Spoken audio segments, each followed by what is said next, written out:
मुझे नहीं पता क्यों, लेकिन जब बात निष्फलता की आती है तो परमेश्वर बहुत नाराज हो जाते हैं। मैंने एक बात जानी है जो परमेश्वर को नापसंद है और यह काफी स्थिर है। वह कहते हैं, मुझ में जो भी डाली फल नहीं लाती, मेरा पिता उसे क्या करेगा? काट देगा। उस आदमी के साथ क्या हुआ जिसने अपने तोड़े से फल नहीं दिया? उससे वह छीन लिया गया और उसे बाहरी अंधकार में फेंक दिया गया। ऐसा क्यों किया? उससे बस उसे छीन लेना चाहिए था और उसे अकेला छोड़ देना चाहिए था। राइट?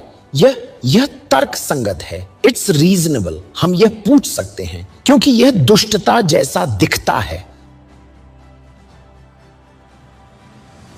उसने गलत क्या किया? क्या आप जानते हैं कि उसके पास उसे बाहरी अंधकार में फेंकने का अधिकार क्यों था? क्योंकि वह उसका सेवक था। वह उसका सेवक था, मतलब वह व्यक्ति नया जन्मा था। दूसरी बात, उसे परमेश्वर ने बुलाया था। सेवक होना एक बुलाहट है। जब आपको सेवा के लिए बुलाया जाता है तो आप किसके सेवक बन जाते हैं? परमेश्वर के। तो अपनी सेवाएं देने में वह निष्फल हो गया। उसे एक वरदान, एक तोड़ा दिया गया था जो परमेश्वर से मिली थी ताकि वह फल उत्पन्न कर सके, लेकिन उसने ऐसा नहीं किया। इसलिए परमेश्वर क्रोधित हुए।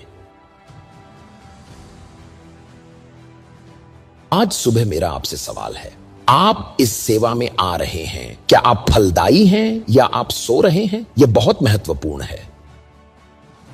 मैं प्रचार करने नहीं आया था। प्रभु ने मुझसे कहा, बस वहां जाओ, मैं अपने लोगों से तुम्हारे माध्यम से बोलूंगा। क्या आप फलदायी हैं? इस चर्च की सेवाओं से आप कितने फलदायक हैं?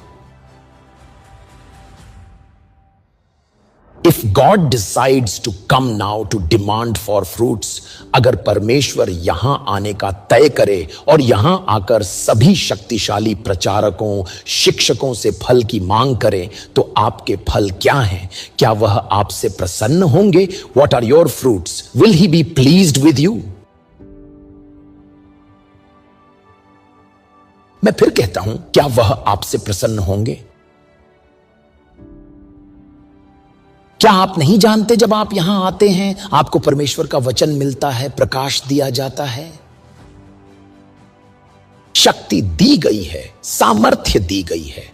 देखिए, जब आप प्रभु का वचन प्राप्त